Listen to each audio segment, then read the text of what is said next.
Можете да затворим вратите, за да стартираме?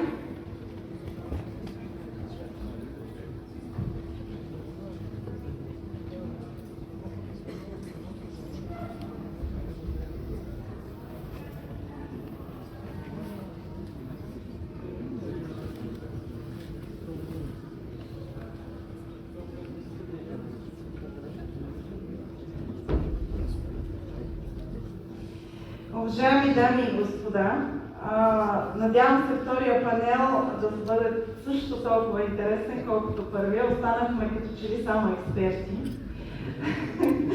Аз ще започна с това, не мога да бъда толкова и с толкова много шеги и забавна като господин Василев, но ние банкерите, за разлика от политиците, винаги сме били по-сухи, по-точни и се числим, надявам се, към експертите. Така че ще бъдем, нашия панел ще бъде повече в експертната зона. Изключително съм щастлива да бъда част от това събитие, като председател на Банковата асоциация и като CEO на една от големите банки, Пощенска банка. Съм изключително щастлива да бъда тук и да говорим за присъединяването на България в еврозоната.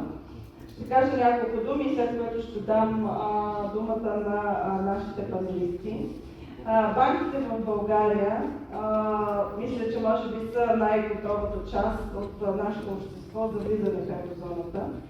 Ние си поставихме задача заедно с Централната банка и Финансовото министерство, независимо какво се случи, да бъдем готови. И за нас датата е 1 януари 2025.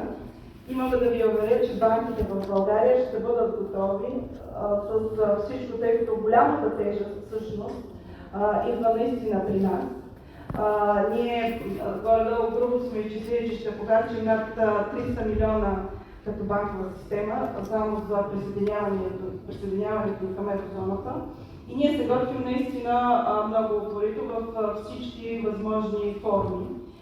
Включително и през асоциацията ще започнем една кампания, макар и късно, ограмотяваща и така, с акцент върху това да разясняваме ползите, в които ние твърдо вярваме като банкери в присъединяването на България в еврозоната и в клуба на богатите. За нас тази цел, и надявам се, че ще бъде така взета и при сърце от следващото правителство след изборите, което имаме, ще бъде взета при сърце и ще бъде направено всичко възможно ние наистина да се присъединим 25-та година, където според мен лично вече в лично качество смятам, че имаме реален шанс и възможности да го направим.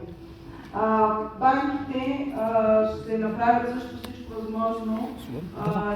Една от стратегическите ни цели е финансовата грамотност и искаме да направим много разяснителни кампании, цяла програма в тази насока. Вие ще видите, взели сме решение на ниво борда да се отворим повече към хората и публиката и да можем наистина да разясним правилно всичко, което би могло тях да ги интересува. А сега към панела имаме наистина много интересни участници. I'll switch to English, so we have the understanding here of all participants. I will introduce them. They are very impressive biographies, very expressive and impressive experience in whatever they have done. So we have Her Excellency, Mrs. Natasha Bergel, Ambassador of Slovenia to Bulgaria. Please your applause. We have Mr. Mihalis Sari's, former Minister of Finance of Republic of Cyprus with extraordinary experience. We have Mr. George Zanias, also former Minister of Finance of Greece and Chairman of the Board of Directors of Eurobank. And we have Mr. Georgi Koinov, CFO of Ulibo, one of the biggest Bulgarian companies. I will start my first question the usual way, as Mr. Vasilev said, but now we would like to hear more from the experts, from the people who has lived through it, who has put their countries into the Eurozone, who has done a tremendous job during their careers and has really supported their countries in joining the Eurozone and after that. So my first question to all the participants, and then we'll start with more specific, is what are the main benefits and challenges of joining the Eurozone, and it's really affecting the countries in their path of being in a way of sustainability and predictability. How is joining the club of the rich? Let's start from Mr. Zaниas. Thank you very much, Ms. Dimitrova, and thank you organizers for this invitation. It's always nice to be here. And this is, I think, an excellent event, and I'm very glad we took the initiative to do this. I come from Greece, and we had different experiences than what some other countries face within the Eurozone and what Bulgaria was faced. I was at the Ministry of Finance on two important moments. The first one was a state secretary when we joined the Euro 25 years ago. And the second one was at the depth of the crisis as the chairman of the Council of Economic Advisors and then subsequently the Minister of Finance. So I have seen all the preparation, the joy of joining, all the very good moments, and then I saw also the crisis. And now finally, we came out of that, and Greece is proceeding much better than the rest of Europe. Compared to Bulgaria, Greece had to fight a lot in order to join the Euro. Because unlike Bulgaria, the convergence criteria were very far from what it has achieved until then. So in the middle of the 1990s, we had inflation of 20% or something like this. We had very high deficits, etc. I remember when I bought my house, where I live now, in 1994, 7 years before joining the Euro, I bought it with an interest rate of 24%. That a few years later was 3%. because we joined the euro. That's a good sign also, you know, of... That's a very good sign. It's one of the hot topics. I thought you would like that. Now, the thing is that in order to satisfy these criteria, the government had to take very difficult decisions and follow austerity measures really, because they wanted to bring down all these deficits and inflation. The thing, however, was that the Greek people gathered around this target, and that was made a national target, and the people liked that. And that, you know, when we joined the euro, they elected that government, which followed that path. Of course, Bulgaria is nowhere near this now. You're satisfying almost everything. You're doing better than the average of the eurozone at the moment. We have a small thing with the inflation rate, but as I hear today from the projections at the end of the year, you're going to satisfy this also.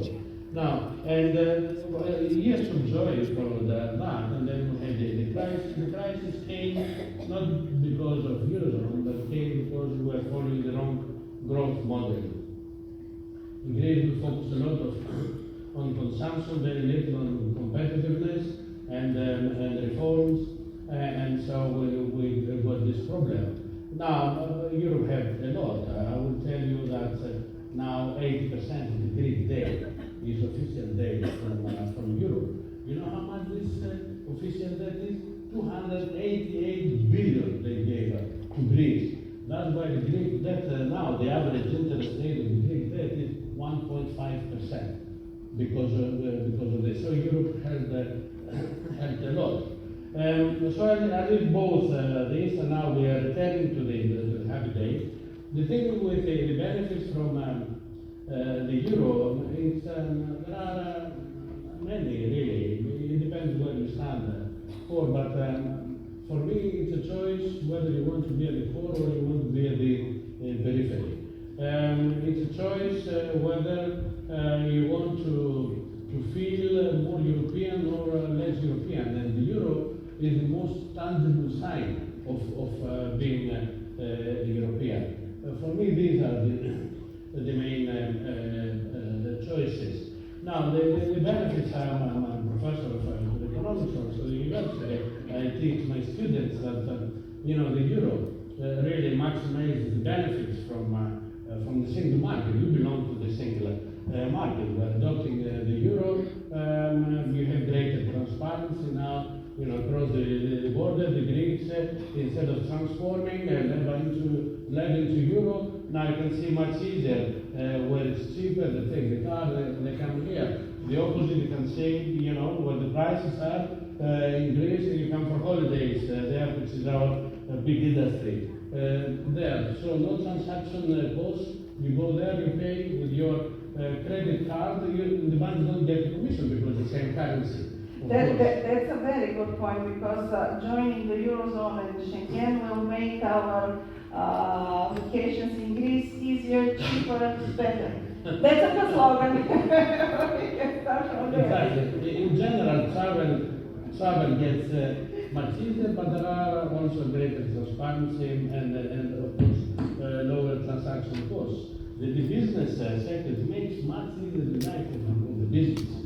Really, all of this, I know that you have a currency board and you are pegged to the euro for almost 20 years now, but this is a local affair. You never know what happens.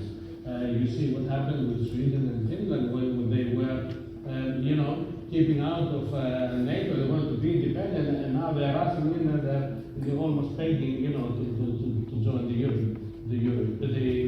NATO in that case. So life becomes much easier really for business. But I think the main benefit for that is that you know, being a member of this not only rich club, but it's the most civilized club also in the world. I would say it has the best governance rules in the world. And we all tend to be harmonized with them. from that. Greece has improved on that front significantly since the entry of that. But you know, the euro, you have a common monetary policy, as the economists say. The rest of the policies are followed by the member state, but in a coordinated manner. There is a surveillance from Europe. You cannot do whatever you want in economic policy. If the government comes, say, well, forget it, I will have deficits in the budget. Well, Europe will say, hold it, but it's not so easy to do that. If you have really this coordination, that adds to credibility of the country. Credibility means less uncertainty, that means cheaper interest rates and more growth. And very importantly, it needs more FDI, foreign direct investment to the country. Now, following the crisis, really the FDI, after we fixed the economy, FDI is pulling into the country. About 40-45% of that is residential FDI. Or the foreigners come and buy property there, etc. And prices in Greece have rocketed. This is very significant asset for the people. That's also a very good point, because now we have said that in this conference we'll try to make it simpler for the people, because this is one of the things we are always accused that we talk on this language people don't understand. But this is another thing. So obviously we have in the country a big discussion about prices of houses and real estate. So that's a good point. Very easily understand by everybody. So joining Eurozone, this is another benefit which all the people in the country, and it's easier. Yeah. We have, maybe it's a good thing to have a few which we can use as we were discussing in our campaign, how we can give simple examples of what has been in the countries, give it to the people so they really understand it, because obviously the most with the capital markets, with interest rates, etc., it's maybe a bit more difficult discussion. Thank you very much. We'll continue, because this is always a very interesting example. It has been in the good and the bad times. It has been ups and downs, and obviously the Eurozone joining helped the country tremendously to go through this process maybe in the best possible way. Let's hear a bit Mr. Saris from Cyprus example. Right. I think a lot has been said about the benefits, and they are certainly important for households, businesses, and also for the growth prospects of the country.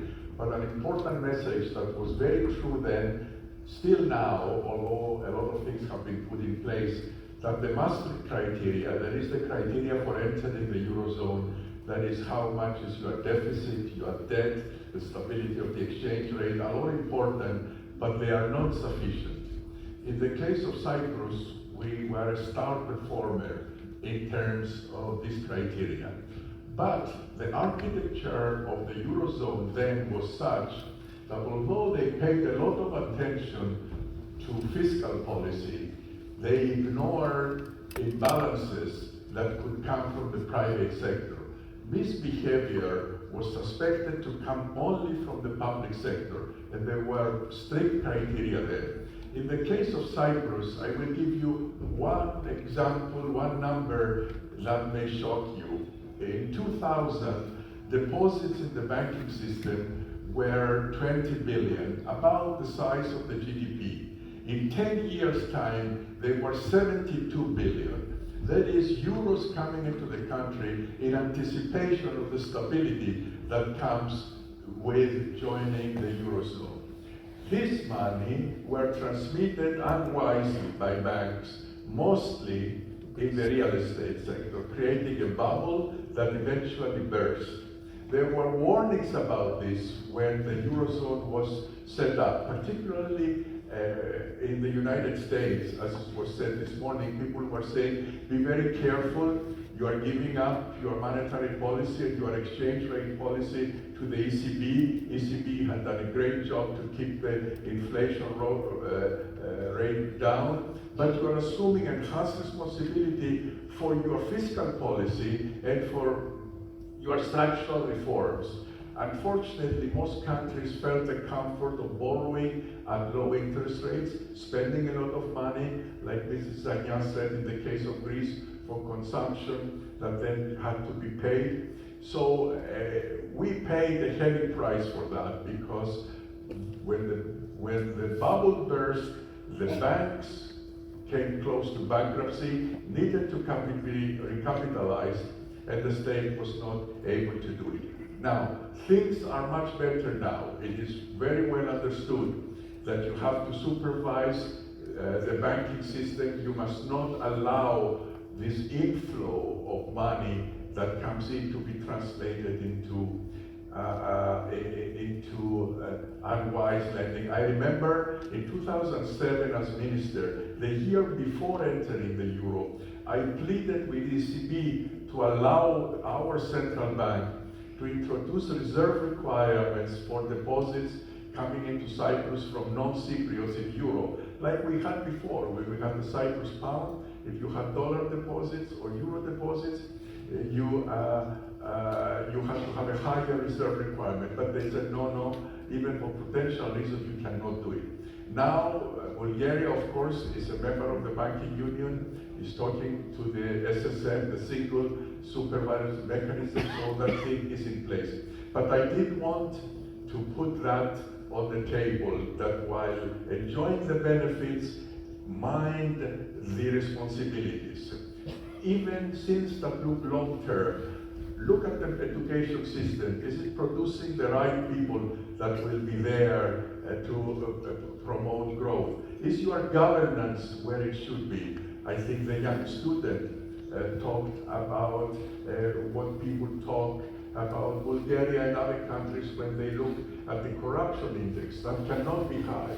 It has to be really controlled. I already talked about supervising, but also the banking system, but also help with competitiveness. It's very important to get your productivity rate up. So the growth rate always has to be higher than the interest rate that you are borrowing at, because that way your debt to GDP ratio, which in the case of Bulgaria is very low, is 25%, but so was the debt to GDP ratio of Ireland and Spain and Portugal. Only Greece was misbehaving, if I may say so, fiscally. And because the problem of the Eurozone appeared first in Greece, it was branded as a fiscal crisis, which really it was not. Only in the case of Greece, other countries were respectable in terms of fiscal policy, but they allowed the other things to go forward. So I hope I don't sound negative, but I think it is important to keep in mind that, like everything, when you enjoy the benefits, be mindful also of the responsibilities that you come in, so you can enjoy the benefits without getting into these unnecessary adventures like countries like Greece, Cyprus. That was one of my questions about lessons learned, but we'll come back to that. Thank you very much. Let's hear about Slovenia. You have joined 2007? True. So what was, this is really a long time, what was the benefits of joining, and how you convinced your citizens that this was the best choice for the country? Petya, thank you very much. You're completely right. So Slovenia did join on the 1st of January 2007. You might ask yourself why I'm the only ambassador here on the panel. I'm far from being an expert as my fellow colleagues here. But actually we share one common thing, which also in Slovenia was a big of a challenge, and this was a huge fear among the population about what will happen to the prices.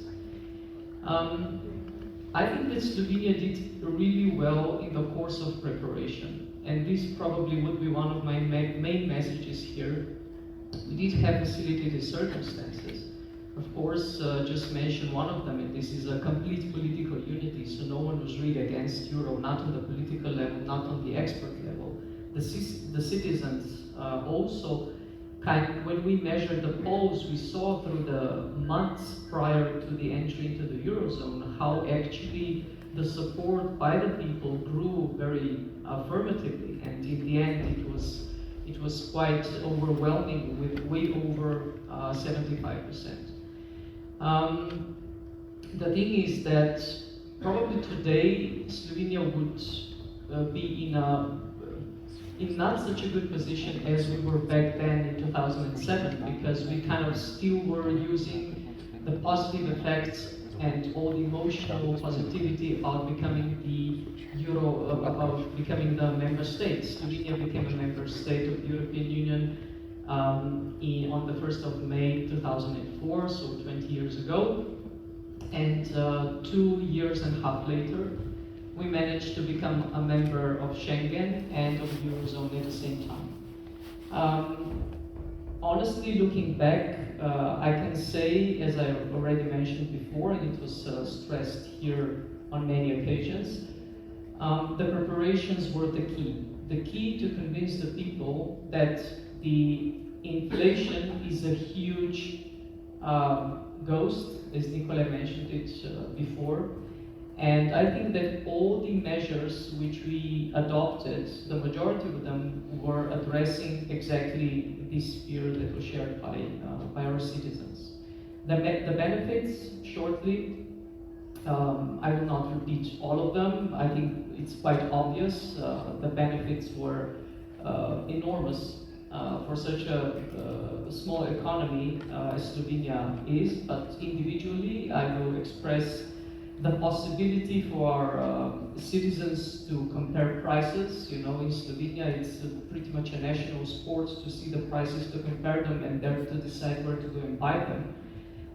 It was easy for us also to be used to euro. Two of our direct neighbors, Austria and Italy, have already used it for quite some time, and Slovenians are traveling a lot abroad, so we knew what this means, what are the advantages on the individual level. For us it was a bit harder than it will be for you, because, or even for Austria, because the exchange rate, it was quite tricky, and for 1 euro, 1 euro was 239.64 Slovenian dollar worth. So we will not be surprised that in Slovenia one of the measures that was most popular was the so-called euro calculator. So this was something that each and every citizen had, and it came in different forms. So on the individual level, things got really easy. No more exchanging of the currencies when traveling abroad. You know, we could compare prices easily. Then for business, Slovenia is an export-oriented country. The majority of our production goes abroad, more than 80%. So for business, this was a huge plus. And also on the national level, I would just say that Slovenia got the opportunity to be equal with all other members of the Eurozone. We got the possibility to create the policies and also to decide on the equal footing. Thank you very much. Very impressive, actually. It's very interesting to hear from a country joined 2007 and now going backwards. Let's hear from Mr. Khairov, one of the biggest Bulgarian companies, how the Bulgarian business views joining the Eurozone. What do you think will be the benefits for you and for the Bulgarian business in particular? I would like to take a little bit different approach on this, because the benefits were already largely mentioned. But I want to show you how does it look from business point of view, at least how I see it. So every business to be successful needs a certain, it's called economic infrastructure. And this infrastructure is not just physical things which you can see, like transportation or like communication or power facilities or whatever it is. It also includes the financial infrastructure, represented by various financial institutions or technology behind it, or some rules or standards that they will follow. And I can't imagine a business being successful without having this infrastructure in place. But once you have it, then, okay, you're able to establish a new business, you start developing, you start growing, And then the more you grow, the more demanding you become to this infrastructure. And why is that? For me, it's because of pure competition, because competition is the major driver of any business development and success. While you're small, you are developing locally, you're competing with your local peers. Then you start working regionally, it becomes more and more difficult, but at the same time more demanding for you in terms of infrastructure. And one day you go internationally and it's a completely different thing, and you start all over again. And what is the biggest problem for going internationally? I want to use the word here, credibility, which was already mentioned, and I think this should be one of the main focus of our discussion. It's very difficult to prove your credibility. And whatever the company is, whatever it is doing,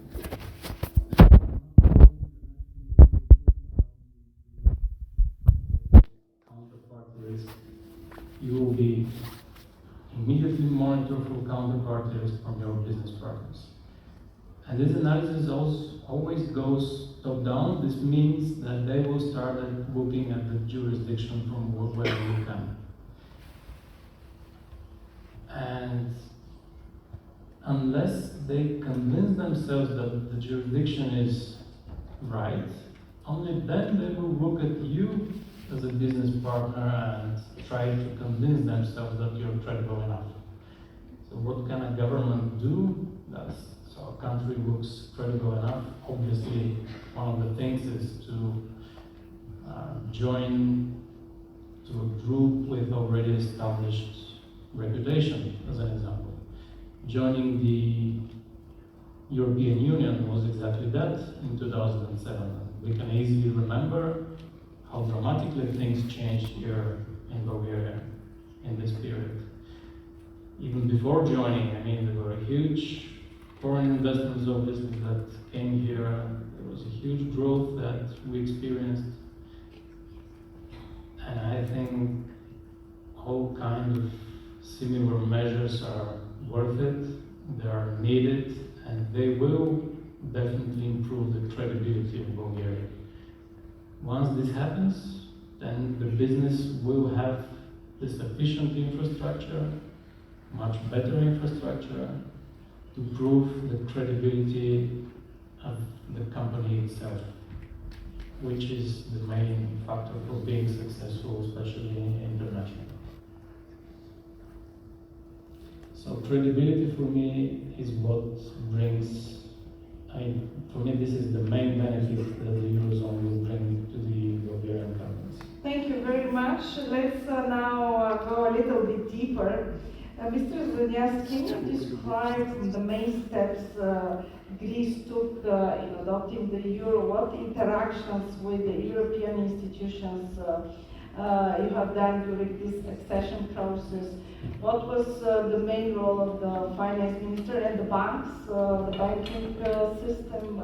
Let's hear maybe some good practices which we can maybe push a bit more hard here to or to use as doing during this accession process.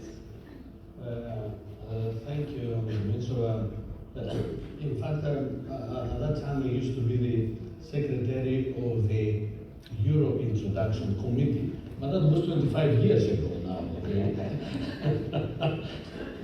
Growing older, I don't remember many things. I do remember, however, too many things happened in the banking sector.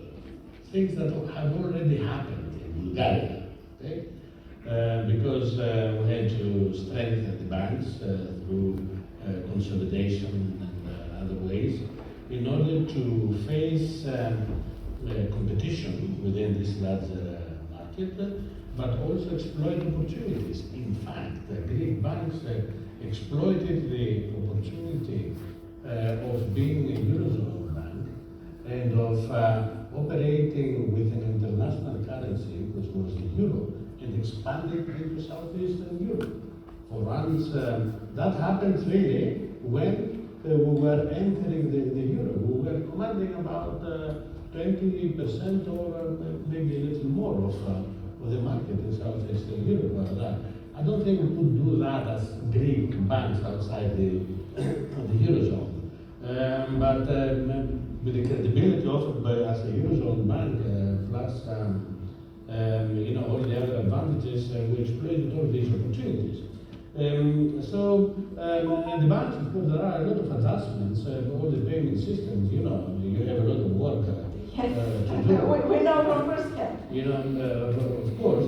But now your banking sector is quite mature. It doesn't have all these teething problems that the Greek banking sector had. And also, as Mr. Saris said, that in Greece the problem was the governments, too bad fiscal policy. Some other countries, so it was public debt. Some other countries like Cyprus, Ireland, for example, that was the banking sector. That is private debt. That was a problem. Here, however, you have 60 billion assets, some may guess, which is 20% of what is the Greek banking sector. The Greek banking sector is one of the small ones in Europe.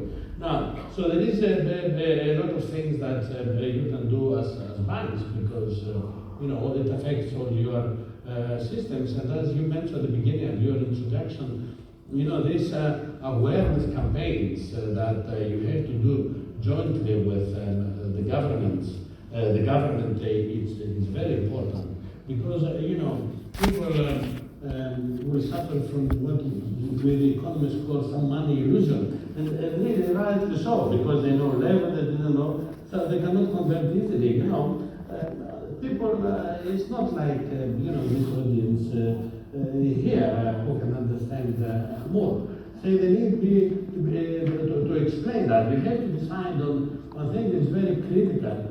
Really, you will go through a period of double pricing. You will say the supermarket, a kilogram of apples is so much less, so much in. So you will keep it there in order for them to realize.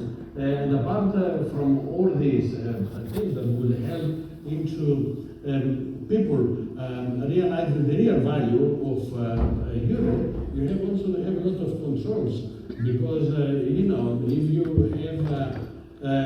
have this money illusion, as we call it in economics, some they may exploit some specialists in that. To acquire some very extra profits. So that should be very well organized, and all the media is extremely important, and even schools, really, the older people, how can you learn an old dog a new trick? All these things now in that category also now themselves. But the thing is that we have to. There are specialists really that can help you with this, but you have to start yesterday. Yeah, that's a national actually topic. We need really to have the common understanding of all parties. Unfortunately, we're going through too quickly through election processes, and somehow this needs more attention. However, if you have changing governments, it's maybe making the task a bit more difficult. Let's hear from Mr. Despite the change in government, you're doing very well, actually, because you have achieved the convergence criteria with so many changes in government. So that means that there is something, among the Bulgarians people, maybe they have endorsed this target as a country with this, became a national target. We have a saying in Bulgaria that when the business is left, because the politicians, they do majority of time with themselves, it goes better and grows better. But that's just a joke. Let's hear from Mr. Saris.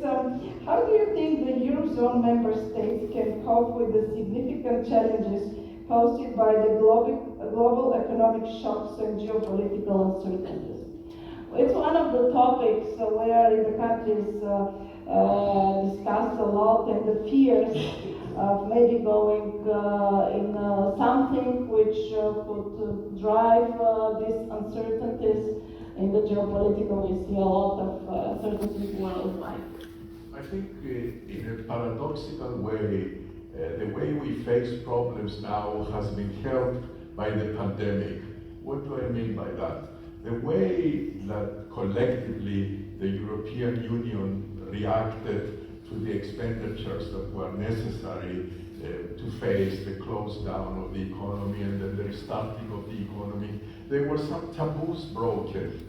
For example, during the financial crisis of 2008 to 12, whilst at the beginning there was the rescue plan for Greece and there was an expansion of expenditure and lending from the center to the periphery countries, very soon there was panic connected to debt phobia. They said, what is going to happen now that Greece has this astronomical debt, that Cyprus would come on to 130? Now those numbers are a lot more acceptable because with the experience of how we dealt not only with the pandemic but also with the wars we are facing now, where the ECB, and not just the ECB, but the Federal Reserve and the Bank of England have stepped in to buy a lot of government debt. That was considered a taboo. So now people are saying, if we spend a lot of money to deal with the pandemic, why can't we spend it to avert a climate disaster before it gets here? Why don't we allow the countries to have more fiscal space? Why don't we borrow collectively? Why don't we try to have a more well-functioning fiscal union that can face these problems? So Bulgaria will be joining a much changed Eurozone and European Union more generally, but the Eurozone, where some of these things that were considered unthinkable some years ago, they were considered wrong, that central banks would help government finance their debts, that Europe would borrow collectively, uses credibility to borrow more money at cheaper interest rates. There is more responsibility felt now by European institutions about social cohesion within the countries. And we are lucky, again, Bulgaria is joining a Europe of which there is more convergence of incomes per capita. There is more, the business cycles are more synchronized. The ECB reaction function is much faster and much more responsive. And this is a result of the fact that over the years, many of the member countries have been arguing. So first you build trust. In answer to your first question, there has to be mutual trust. There is no point in trying to be clever, to hide some things that you think are good, because they're going to find out. And also, it's a mutual way. They have to listen also to countries when they say, look, we need to be allowed more flexibility. And now there is a lot more flexibility. For example, the Maastricht criteria. This magic debt of 60% of the deficit of 3%, people realize that that's really unreasonable in all cases. There will be instances where you need to spend more money to face that problem. So I think the rules are changing in the right direction for more flexibility, more sensible policies, and a mutual conversation on both sides to improve the overall situation. Do you think that now the Eurozone countries are more prepared for any global economic shocks? Sorry? The Eurozone countries, you think that they are more prepared for any global economic shocks? Much more than before? I mean, we are clearly not the United States of America, where when something happens in Alabama, the federal budget comes to help, people move from Alabama to California, and investment comes in. These are the three elements that you really need to have when there is a disturbance in a country. You need labor mobility, you need capital mobility, and also some sort of fiscal transfers. We are not there, but we are moving in. people spoke about earlier about political union. I think it's going to take time. We speak different languages with different customs, but I think we are realizing that we need to converge to that dream. So the simple answer to your question, we are now much more equipped to deal with this crisis because people realize what's at stake, and also there is more common awareness that everybody needs to help each other. Let's hear from Mrs. Bergel. You are already 2 years ambassador here. How do you view Bulgaria's capability of joining the Eurozone on one hand, and maybe what will be your recommendations towards the citizens, how we can convince them what we have to do more in this direction. Seeing these 2 years, the process, we are discussing a lot, we had a lot of conferences and discussions about the Eurozone, but somehow we still have a part of our population which is not that convinced. You said that in Slovenia it was really maybe the majority or the whole country as a consensus. Here this is not the case. How do you think we can, based on your experience in your country and being 2 years, what will be your recommendations towards us, the experts and also the politicians to go in this direction and really try to convince the people or explain better to the people? Well, I will share with you our experiences and our lessons learned. I don't want to be smart over here and just lecture about what we should do and we should not do. I think that you are very well equipped to go ahead with the good strategy and a good information campaign which will provide and give positive results. I have mentioned that basically we had the same fears, and the lessons learned back home go into the direction that only rely on the double pricing or the double labeling of prices was one of the tools we relied heavily upon. We started quite early, first of all, with the informative labeling of prices, with both Slovenian dollar and euro being on all the products. This was already 9 months before entry into the Eurozone, and actually this proved to be, in the end, when we did analysis afterwards, not the main tool which brought the result, especially in the eyes of the people,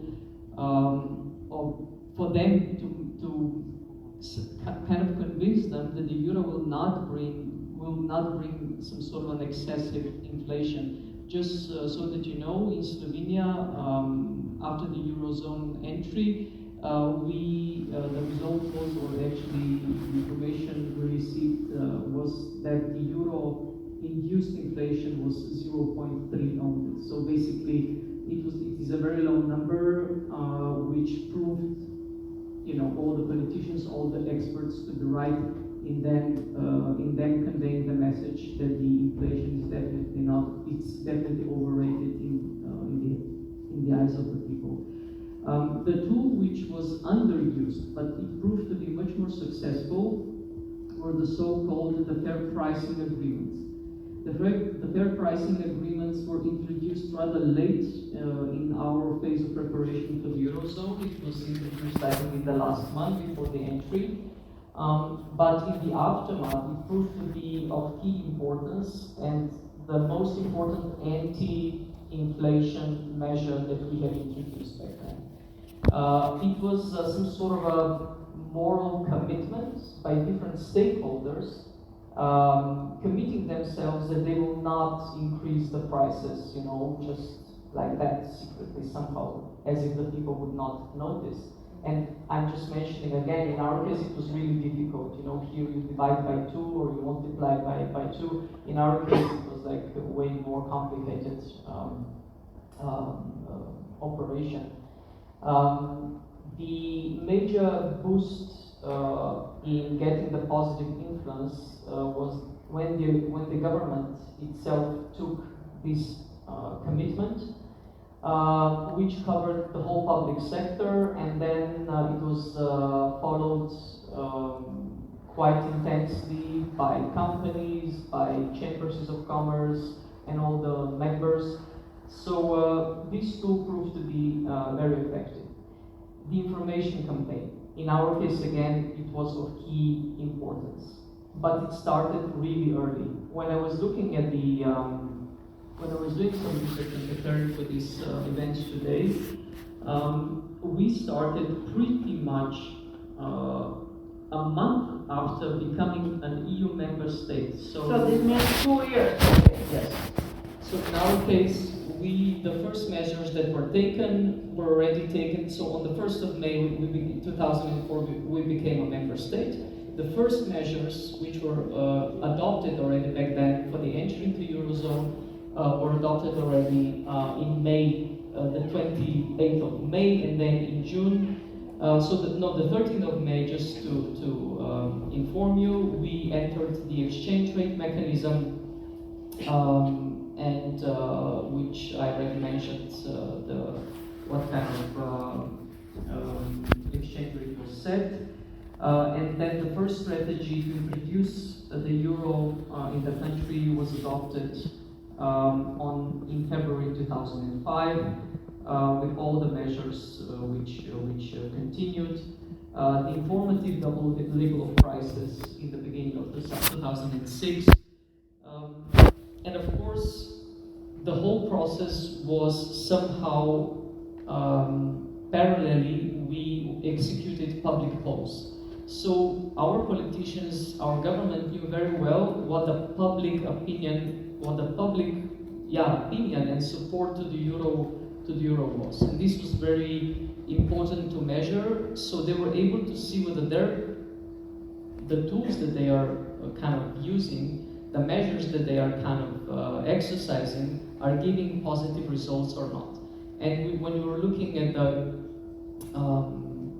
at the movement of these public polls, actually we can really see that it was like the trend was always positive. It was going up, and the government had a very good information that the strategy which was adopted together with the information campaign was giving good positive results. Excellent. I think we have several things we learned, which definitely we can adapt in our future, let's say, attempts to have a campaign which is much more informative to the people.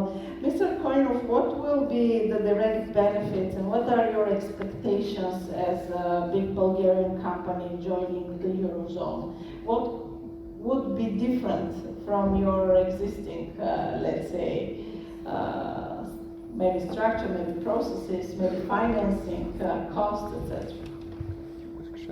You think that there will be new markets open for you because you're also a big player outside Bulgaria, not only Bulgaria.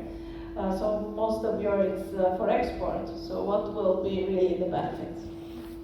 How this you can explain to the Bulgarian companies, to the rest of the Bulgarian companies, or to the people who are not convinced in joining the Eurozone? I would say that we are quite used already to working on the international markets, and this has been quite a journey for our company, obviously. And joining the euro, I mean, there is no discussion that it's going to facilitate at least the financing and many currency transactions that we do on an everyday basis. So this will definitely bring some optimization. But I really want to get back to the credibility issue, because for me this will make the Bulgarian companies more transparent, there will be under more investor radars than before, so that would be really I'm convinced this is the biggest advantage. From your operational point of view, the benefits will be mainly technical, I believe. I mean, there will be a financial impact on that, of course, because even the exchanging euros to level, even this costs some money, especially for big amounts. It's not that cheap, if we have to be honest. The banks are still making nice money from this. It's a mutual operation. You cannot make it one way. Yeah, so this is a benefit not to be underestimated, by the way. I mean, especially for big amounts of money. And of course, it will make everything easier. Yeah, the affected business will die. Yeah, we as a company were already used to working with foreign banks as well, so we are. I mean, we can say that technically, more or less, we are well prepared for this. But at the same time, all the companies will need to do some steps to comply with the new requirements. It would be very nice if we know which these requirements are going to be, meaning that some kind of legal framework obviously needs to be in place as soon as possible. It would be also very important to know the future date, because I mean, the longer we have to prepare for this, the smoother it will go. So all of these are very, very important things.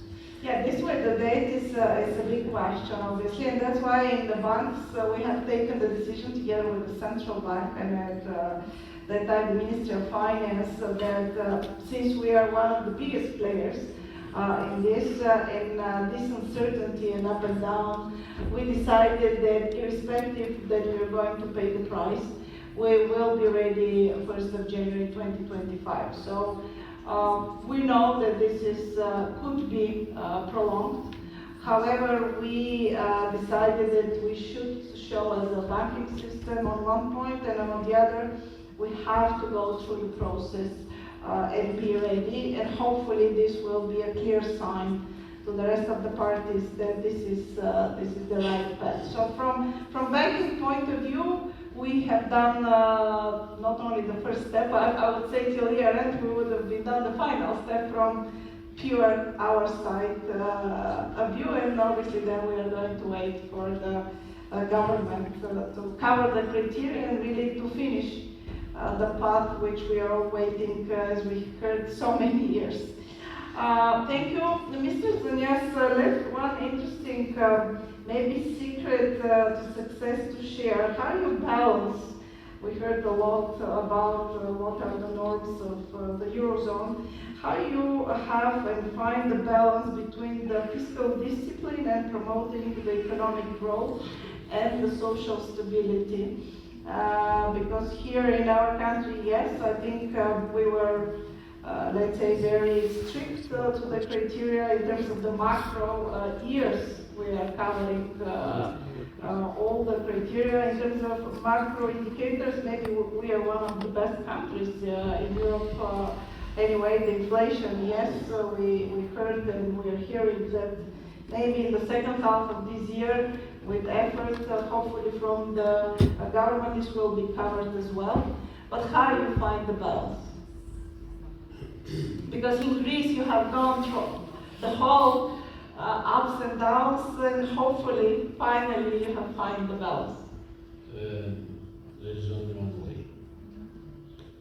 Different. You see, we live... That's one word we are using constantly in the last, I don't know how many years, Mr. Rosina. Even before you being a minister, we have used this word reforms, and everybody's waiting for these reforms. Well, the thing is that we're living in a world that changes very fast. Those who don't move, they just stay behind. And moving in the economy means reforming and adapting to new situations. If you do that, you are more competitive. Then you do not need so much all this money in order to push for the growth. You see now in the United States, for example, they do money. Their debt is reached 130%. Well, what is it? Very, very high. I don't know, but that's the United States, because with the dollar, they can borrow anywhere money. In fact, the thing is that you can spend a little more yourself. You're not at risk, really. Of course, you have to satisfy the criteria. Now the rules about the coordination of the policies changing in Europe, the Euro Stability and Growth Pact, as we call it, changed, and it's a bit more tailor-made. And that helps you, actually, because you have very low debt. At the end of the day, you know, the difference between what we call primary balance, which is, you know, the total deficit is everything the government pays. Now, you pay very little for the service of your debt, and by joining the euro, you will pay even less. So you're not in a situation like some other countries, so you can spare a little more money. If the politicians hear you, they will be extremely happy, and this is what they want to hear. They can spend more. Yes, they can spend more, but that not so much more as they believe. Actually, because you see the politicians that you said, they like so much to spend more and so little to do reforms. Because reforms, you know, sometimes, or most of the reforms, they come at a cost, usually, because there are many vested interests in that, but they have longer term impact. So if you have politicians that they are okay with spending, but not with reforms, then you will suffer what Greece suffered. This is, we don't want even to imagine. We want to be on the other side. So this is my... During the years we were very fiscal disciplined, so I think No, you are very lucky because you have very low debt, so very low expenses to service your debt, and you are a competitive economy as it is shown from your current account balance. But joining the Eurozone, how this potential can grow for the companies and people? Well, this potential is, as the businessman here said, or the private sector said, this is going to be a more credible country. By being more credible, you can borrow cheaper money. The investment comes from abroad faster, and a lot of other things are happening. And you're credible for a number of reasons, plus the surveillance that Europe has on that. So credibility is extremely important. This is the main thing that the euro offers you. Really. Plus, you are engaging with the other European countries better. You can expand the Euro train. You can do lots of things. I think you will see in a few years probably this hotel will be renovated. If you look into Athens, what is happening? Hotels. Foreigners bought almost all buildings in the center of Athens. They're converting them into hotels. We used to have, Athens had 2.5 million visitors 10 years ago. Now we have 7.5, and this is nothing. If you look at Lisbon, which is at the end of the world, they have 15 million every year. Barcelona has 25 million every year. Investment moves in, and then things are happening. So, you don't expect don't just switch the thing. You have this credibility offer, you have to use it wisely and adapt continuously. This is my advice. Maybe to hear also from Cyprus how you find the balance between the fiscal discipline and opportunities for economic growth. Joining the Eurozone. It is a challenge. There are a number of ways. One is better targeting of social expenditure. We found that if we really gave to those who really need it, you give more to fewer and you have more effective policy and stay within your limits. also the quality of public spending. I know it sounds like a cliche, but one has to be very careful not to throw money at problems, but to say, what am I trying to do? In education, for example, I keep coming back to that, because if you really look at the countries that have done well, whether it's in Asia or Latin America, are those countries that spend wisely on education, and they brought those skills to the people to take advantage of job opportunities. And then you can leverage also European programs. There are many interesting programs, this new generation that came, that if you have mature projects and good projects, you can tap into European resources more effectively. And also, and I don't want to say that to a country that has been good with its debt, but if interest rates are right and you have good ideas and good policies, don't be afraid to borrow. You know, markets are there to help. The same is true of an enterprise. The state has the advantage that it doesn't have to repay the debt.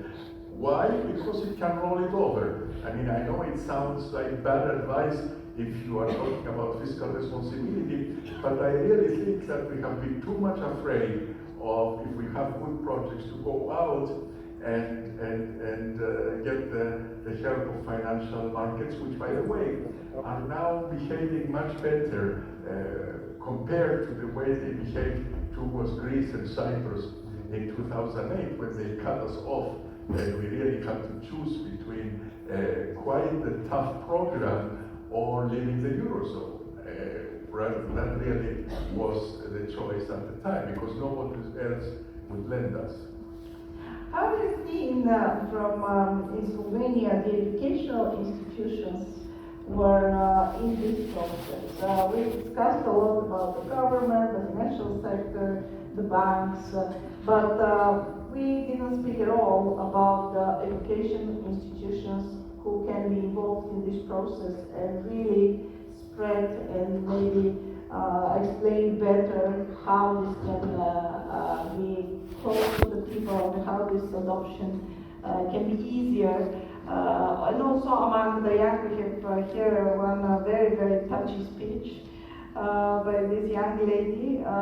How this can be implemented in the process? How you did it maybe in Slovenia? Indeed, Madame Eleonora Slavova was really quite impressive. I have to say that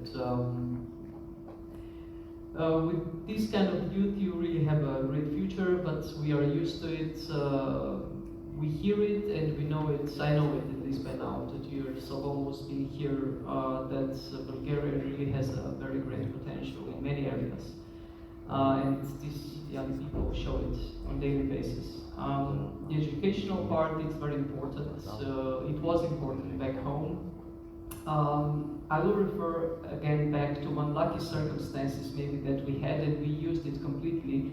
And this was the fact that by entering into the EU, we, the politicians, kind of very well used that euphoria, that enthusiasm that was present among the people in the nation. You know, our results on the referendum, whether to enter the EU or not, was of course overwhelmingly into positives.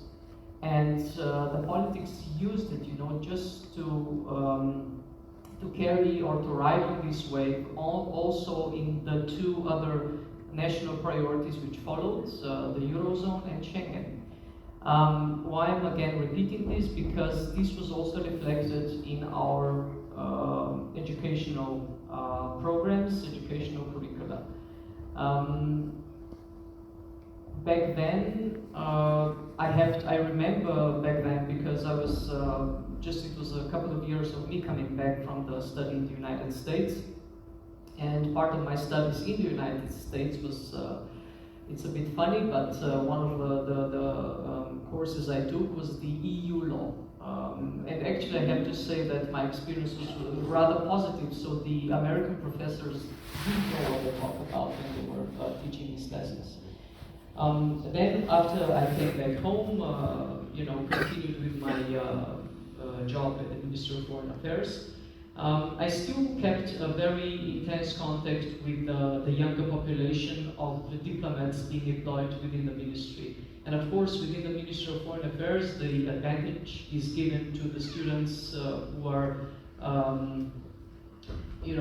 learning about political sciences, international relations, lawyers, economists. And one of the exams, of course, was dedicated, quite understandably, to the EU affairs. And I have to say that the results have always been very positive. I myself was very surprised at the quality, which was definitely connected to the part of the educational program that we offered back home.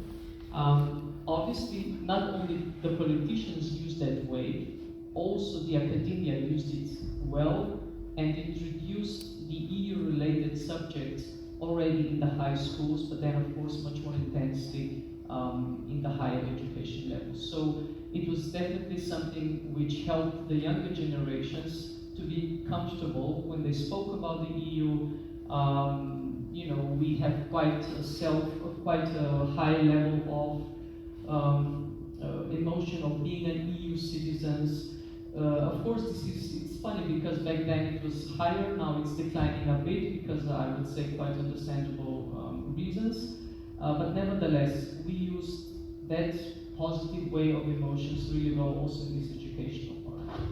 Thank you. Mr. Koinov, in terms of some good examples, what you are doing in your company for joining the Eurozone, can you share some experience with us and what will be maybe as good practices which you think that some other Bulgarian countries can do the same as preparation for joining the Eurozone? I think that being more transparent is always a good place to start from. This is what we've been trying to do for many years, and this helped a lot. Looking back now, I think this helped a lot. Because it's inevitable that you have to work with different counterparties in different jurisdictions, different financial institutions. Trade finance is very complex. Trade flows do change all the time, so you always need to introduce new partners in this process. So being transparent and maybe just providing a steady performance is what the company should be always facing at. Because the peaks and the truths, they will always be there, but as soon as you can have a steady performance, this is something that your partners will always value the most. They want to have reliable partners, predictable partners.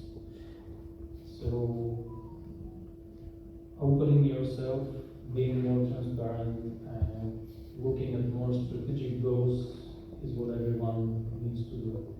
And by the way, if we come back a little bit to your previous question about, again, the benefits of what companies should do, I think there's one argument which should not be underestimated. Because the euro is, anyway, the second largest reserve currency in the world. So, whoever joins the euro is at some point helping keep it there and even growing it there. Because we want to be part of a union which is significant in volume and obviously very important worldwide. I'm not saying that we're going to overtake the US dollar sooner or later, but if we think about it, the US dollar is what it is because the financial system, the most effective financial system that it created. The fact that the government was willing to run the budget deficits at the same time, it was able to finance it by attracting foreign investments. So I don't think in Europe is so much different. We have to be part of this process, and even a small country like Bulgaria joining the euro is the area to the euro as a reserve currency in general. So that is another argument I think, which is also important. Thank you, because we are towards the end. They told me they're telling me I should close the panel. I want one final thing each one of the panelists to share. How you view the future of, we have very soon we'll have elections. How you see the future in this geopolitical situation of Europe and Eurozone and the prospects? And maybe, because I'm again coming from my background, do you have any views? Now there's a big discussion about the digital euro. We have two ex-finance ministers, so let's close this conference with how we view the future and the digital euro, maybe. Mr. Zanias. Well, the digital euro is not going to affect so much. We're paying smaller amounts, so don't worry about that. Yeah, this is one of the things that I think now that there will not be the ones. This is what everybody. No, the digital euro, we have to have one at the bank.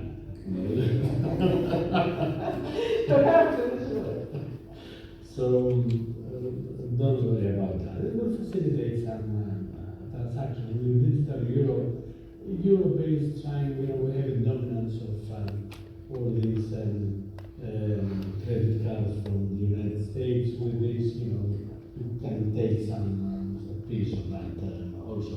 There are many details really that need to be figured out. At the moment, usually this will be for a smaller amount of this, 2 or 3, maybe 1,000 euros that you can spend on that. Things like this. We don't know the details yet. Yeah, it's under discussion. Exactly. Now, with regard, the world is changing. We have, Europe, the European construction was made to do 2 things: to bring peace and prosperity. In fact, we are following the path of an ever closer union. It started with what it started, then European communities, European Union, single market, Schengen, Euro, and we proceed. Now, if there is, and we are in a situation now that the situation around us, international, but also the neighborhood, is becoming more fluid. Where things are happening, and also the international economy will become becoming more fragmented. We will see how all this is going to adapt. Now, all that really constitutes another argument to join forces, actually. So when there are big waves, it's not good being alone in the middle of the sea. You need another ship to help you also just in case. So by joining forces, we are stronger, especially for countries like us. We have 10 million, we have 8.5 or something like this. So it's when there are big waves for small boats traveling crossing the Atlantic, and it's not so easy. So this is the thing. Myself, I would rush really to join into a stronger union. Thank you.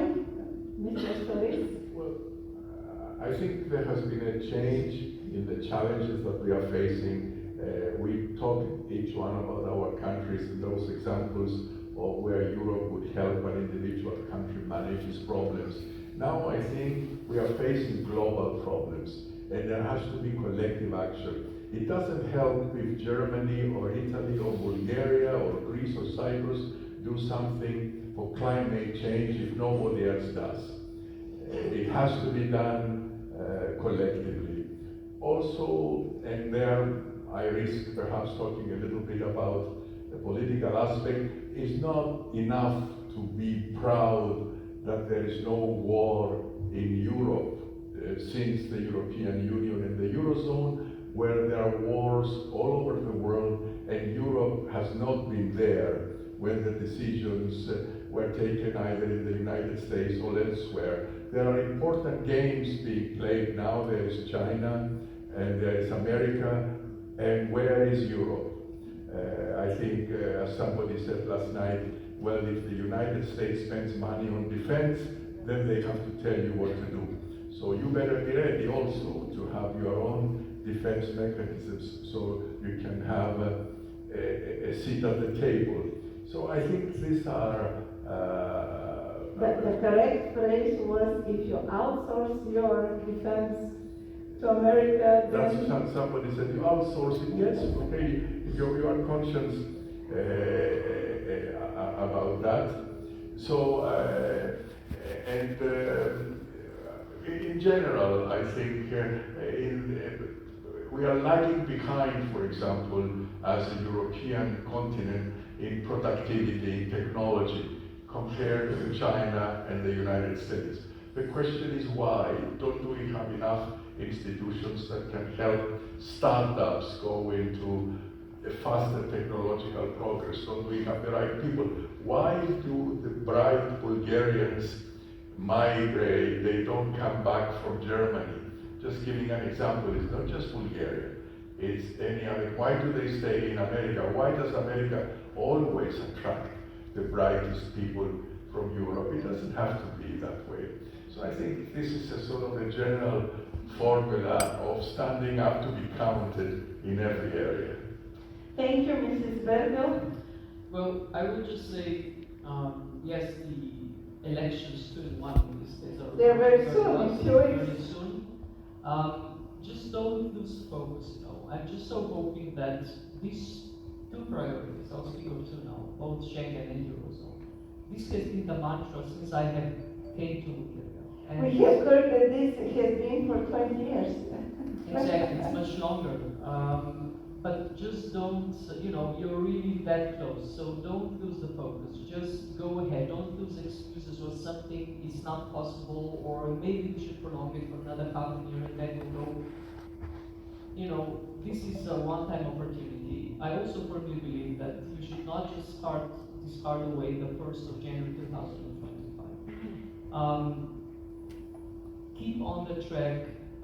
We will definitely support you. This is something what we always say. If you need anything from our side, our good experience, our bad experience, we did mistakes. You don't need to repeat them. But just don't lose focus. You have set a certain time benchmark. Just keep on that track and follow it. Thank you, Mr. Koinov.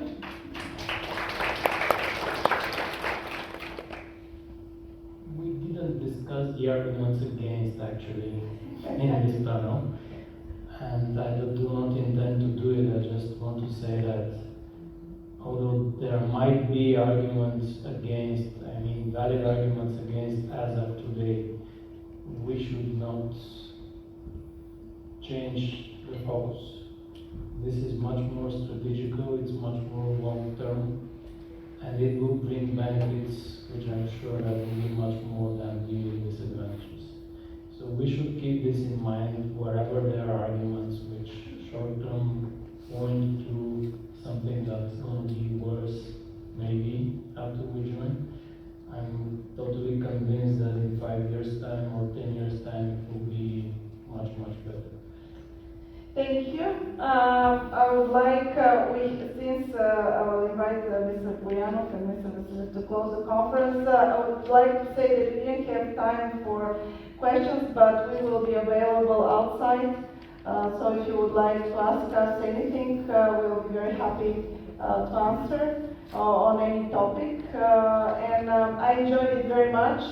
I'm sincerely hoping that it was actually I'll take this as final words. We should not lose focus. We are really very close, and and we should just do the final step for our country. These two priorities, joining Schengen and Eurozone, are very key. And I do hope, as we from the banks are saying that we'll keep the date and at least the year 2025 really to join. Thank you.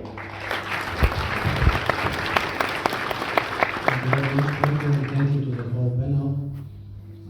Благодаря на всички в залата, благодаря на всички спикери днеска, благодаря на трите организации, благодаря още веднъж на спонсорите, но нещо ни липсва, може би да направим едно заключение от днешната конференция. Може би нямаме отговор кога, усещаме, че е близко, разбрахме за различните нива, какво трябва да направят лидерите, какво трябва да направим за населението и така нататък. Николай, струва ми се, че имам един въпрос към теб. Имаш ли енергия много скоро да направим още една такава конференция, където да поканим да дойде в правителството? Защото в крайна сметка разбрахме, че политически елит трябва да предприеме някакви политически действия. Какво е твоето заключение? Благодаря, сега ще отговоря. Уважаеми колеги, още една минутка и ще приключваме. Първо, Петя, да кажа, вашия панел беше много по-готин от нашия. Вие така сте по-свежи и по-разнообразни. Нали, те премиерите са ясни, но само да ви кажа как сме подбрали днешните гости в двата панела. Ако погледнете тук на картата, която е много важна, ние сме подбрали общо участници от 7 държави. Не сме примерно извикали Ирландия, които не знаят точно къде е края на еврозоната. Ами тук вижте сега нашите парчели. Гърция, Кипър, Малта и Австрия, много важна държава за Централна и Източна Европа. Словения, която е много напред и все още е най-богатата държава в Източна Европа. И Румъния, която е ясно, че е нашия партньор във всички тези процеси. Освен това хората, ние днес не можахме да разкажем много надълбоко техните биографии, защото само това трябваше да разказваме. Всеки един от тях е цяла професионална кариера. Нали, ако видите сега, в техните държави те са много известни и уважавани хора. Това са най-уважаваните специалисти, финансови министри и така нататък.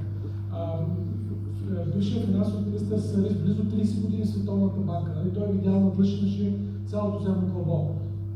Двамата видни банкери. Наташа е скромна, не ви каза, че всъщност завършила Харвард. Нали? Тя не е случайно избрана на всички посланици като най-впечатляваща.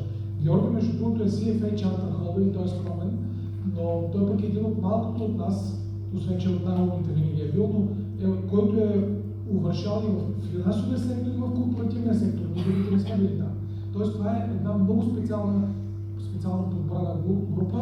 Петя, ти също си страхотна. Нашите 30 доброволци, благодарим ви много за големия ентусиазъм. Сега отговаряйки на тежкия въпрос на Борислав. Сега в момента не знам какво да ви кажа, трябва да помислим, защото ви се оплаках, че това за мен лично е петата конференция, от които 4 са били организирани, включително CFA асоциацията.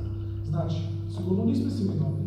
CFA асоциацията не е виждала жив министър, може Петко Николов го видяхме, но не е виждала някъде от средата на по-миналото десетилетие. Това не знам точно в кого е вината от двете страни. На всички тези конференции ние сме имали общо 5 чужди премиери, 10 чужди министри. Това не бяха единствените премиери, имахме двама на 2 други конференции.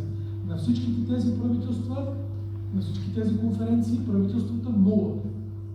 Нали? Сега, ако така ще бъде на следващата конференция, аз предлагам да правим повече такива конференции. Ще ги правим до тогава, докато някаква български единици се събуди и се свърши работата, ако не, ще дойдат другите, видяхте при по-младите и всички нас може да ги пратят на пенсия. Всички вас благодарим много, страхотни сте и до следващия.